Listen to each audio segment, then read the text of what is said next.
Di balik setiap diktator yang besar, selalu ada sosok yang bekerja dalam bayangan. Martin Bormann, orang yang jarang terlihat, tapi sangat berkuasa. Gimana kisah selengkapnya? Yuk, ikutin terus. Martin Bormann, salah satu figur paling misterius dan berpengaruh di dalam kekuasaan Adolf Hitler. Lahir pada 17 Juni 1900 di Halberstadt, Jerman. Berbeda dengan banyak pemimpin Nazi lainnya yang berasal dari keluarga kelas menengah atas, latar belakang Bormann sangat sederhana. Ia adalah anak dari seorang pensiunan perwira militer yang bekerja sebagai petugas pos. Kehidupan masa mudanya tidak terlalu istimewa. Pada usia 17, ia sempat direkrut menjadi tentara selama Perang Dunia Pertama. Meskipun ia tidak pernah dikirim ke garis depan, pengalaman singkat ini tidak meninggalkan banyak jejak dalam catatan sejarahnya. Lalu setelah perang usai, Jerman dilanda kekacauan politik dan ekonomi. Disinilah Bormann mulai menemukan jalannya. Ia bergabung dengan Freikorps, sebuah organisasi paramiliter sayap kanan yang terdiri dari mantan tentara yang kecewa dengan hasil perang. Disinilah ia mulai membentuk pandangan radikalnya. Pada tahun 1924, keterlibatannya dalam kekerasan politik membawanya ke penjara. Bormann berpartisipasi dalam pembunuhan seorang tokoh sosialis yang membuatnya dipenjara selama hampir 1 tahun. Pengalaman ini tidak membuatnya jerah, justru memperkuat keyakinannya pada ideologi yang ekstrim. Lalu setelah bebas, ia bergabung dengan Partai Nazi dan memulai perjalanannya menuju puncak kekuasaan di samping Hitler. Setelah periode singkat di penjara, Martin Bormann secara resmi bergabung dengan Partai Nazi pada tahun 1927. Ia adalah seorang organisator yang teliti dan disiplin. Kualitasnya sangat dihargai di dalam partai yang sedang berkembang pesat. Sejak awal, peran Bormann bukanlah sebagai orator atau figur publik yang karismatik. Ia adalah sosok di balik layar yang memastikan mesin partai berjalan dengan efisien. Bormann memulai karirnya dengan peran administratif di kantor pusat partai di Munich. Keberhasilannya yang paling awal adalah mengelola pendanaan dari para industrialis Jerman. Sebuah tugas yang ia lakukan dengan sangat efektif. Kemampuannya dalam mengelola keuangan dan birokrasi partai menarik perhatian banyak orang, termasuk salah satu figur terdekat Hitler, Rudolf Hess. Hubungan dengan Rudolf Hess menjadi titik balik utama dalam karir Bormann.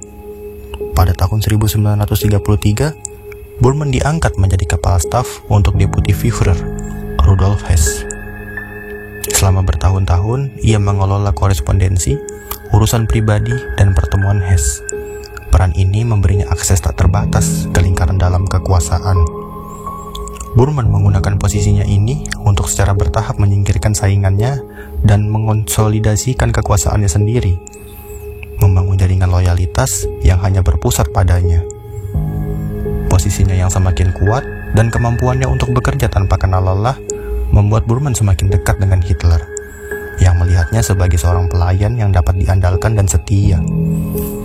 Dengan cermat dan senyap, Bormann mengubah perannya dari sekedar staf Hess menjadi orang kepercayaan pribadi Hitler. Sebuah fondasi yang kelak akan membuatnya menjadi salah satu orang paling berkuasa di Jerman Nazi.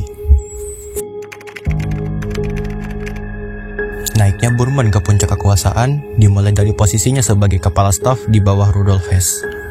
Meskipun Hess adalah wakil Führer, Bormann lah yang melakukan pekerjaan kotor dan memegang kendali administratif. Ia dengan cerdik memanfaatkan posisinya ini untuk mengukir jalannya sendiri, perlahan-lahan namun pasti, ke lingkaran dalam Hitler.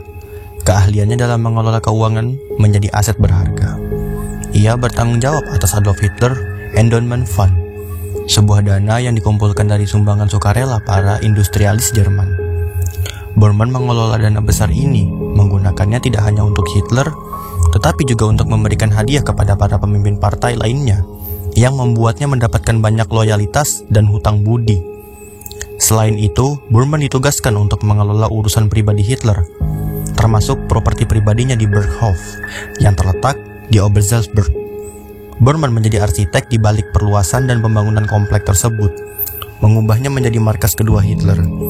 Ia bahkan membeli tanah di sekitarnya atas namanya sendiri, menunjukkan bagaimana ia mengintegrasikan dirinya ke dalam kehidupan pribadi Hitler secara total. Seiring berjalannya waktu, peran Bormann yang paling penting adalah sebagai penjaga gerbang atau gatekeeper Hitler. Ia mengendalikan siapa saja yang bisa bertemu dengan Führer, dokumen apa yang sampai di mejanya, dan jadwal harian Hitler. Dengan kecerdikan, ia menyaring informasi, memastikan hanya berita yang mendukung agendanya yang sampai ke Hitler. Ia juga secara sengaja mengisolasi Hitler dari para pemimpin Nazi lain, seperti Hermann Göring ataupun Albert Speer. Dengan memegang kendali penuh atas akses ke Hitler dan membebaskan Führer dari tugas-tugas administratif yang membosankan, Bormann menjadi orang yang tak tergantikan. Ia bukan hanya sekretaris, tetapi juga tangan kanan yang memanipulasi informasi, mengendalikan arus kekuasaan, dan membangun dirinya menjadi bayangan paling berbahaya di belakang Hitler. Kekuasaannya semakin tak terbantahkan ketika Rudolf Hess terbang ke Skotlandia pada tahun 1941. Sebuah peristiwa yang membuat Hitler menunjuk Bormann sebagai kepala kanselir partai, posisi yang membuatnya secara de facto menjadi orang kedua paling berkuasa di Reich ketiga. Pada 10 Mei 1941, dunia dikejutkan oleh berita tentang Rudolf Hess yang secara misterius terbang ke Skotlandia. Ia berniat melakukan negosiasi perdamaian dengan Inggris, sebuah tindakan yang dilihat Hitler sebagai pengkhianatan. Hitler segera murka, menyatakan Hess gila, dan melenyapkan posisinya sebagai wakil Führer. Bagi Martin Bormann, peristiwa ini adalah gerbang menuju kekuasaan yang absolut. Pada 12 Mei 1941, Hitler menunjuk Bormann sebagai kepala kanselir partai. Secara resmi, ia hanya menggantikan Hess sebagai kepala organisasi. Tetapi secara de facto, Bormann kini menjadi orang kedua yang paling berkuasa di Jerman. Bormann menggunakan posisi ini untuk menguasai setiap aspek birokrasi Nazi. Setiap dokumen, perintah, dan kebijakan yang terkait dengan partai harus melalui tangannya sebelum sampai ke Hitler. Ia menjadi juru kunci yang tak bisa ditembus. Peran Bormann semakin menguat pada tahun 1943, ketika ia secara resmi diangkat menjadi sekretaris pribadi Hitler. Sejak saat itu, hampir tidak ada seorang pun yang bisa menemui Hitler tanpa persetujuan dari Bormann.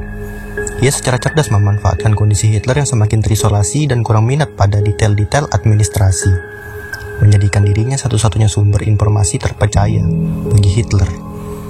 Kekuasaan Bormann yang tak terbantahkan ini membuatnya menjadi sosok yang paling dibenci di antara para jenderal dan pejabat tinggi Nazi lainnya.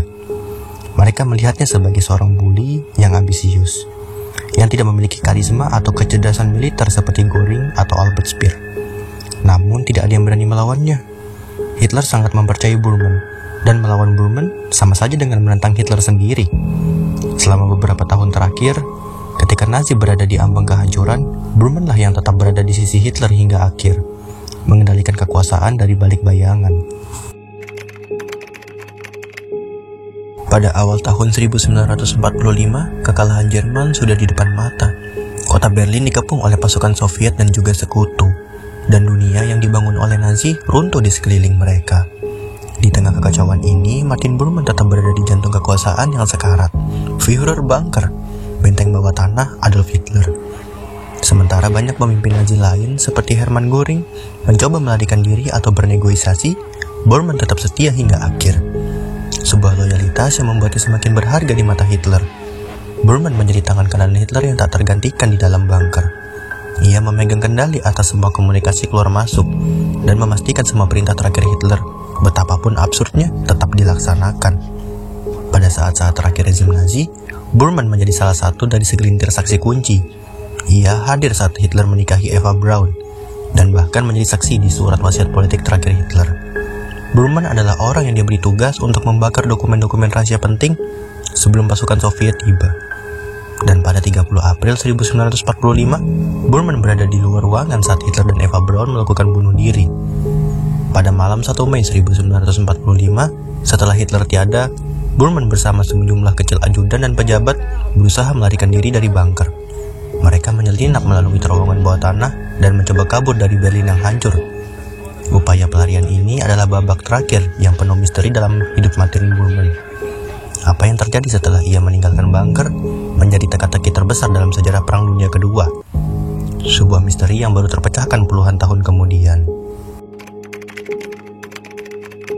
Setelah malam pelarian dari bunker, keberadaan Martin Bormann menjadi salah satu misteri paling besar dalam sejarah karena jasadnya tidak ditemukan. Banyak orang percaya bahwa ia berhasil melarikan diri. Desas-desus beredar selama puluhan tahun bahwa Bormann dengan kekayaan yang ia kumpulkan selama di Partai Nazi berhasil kabur ke Amerika Selatan, mungkin Argentina, tempat banyak penjahat perang Nazi lain mencari perlindungan. Bahkan ia diadili secara tanpa kehadirannya di pengadilan Nuremberg dan dijatuhi hukuman mati karena semua orang meyakini ia masih hidup. Kisah tentang keberadaan Bormann yang hidup dalam pelarian menjadi legenda. Ia diyakini sebagai dalang dari jaringan rahasia Nazi yang masih beroperasi, dan pencarian dirinya terus dilakukan oleh pemburu Nazi. Namun semua spekulasi itu akhirnya terhenti pada tahun 1972. Pada tahun itu, sekelompok pekerja konstruksi menemukan 2 kerangka manusia di dekat stasiun kereta api Lehrter, Berlin Barat.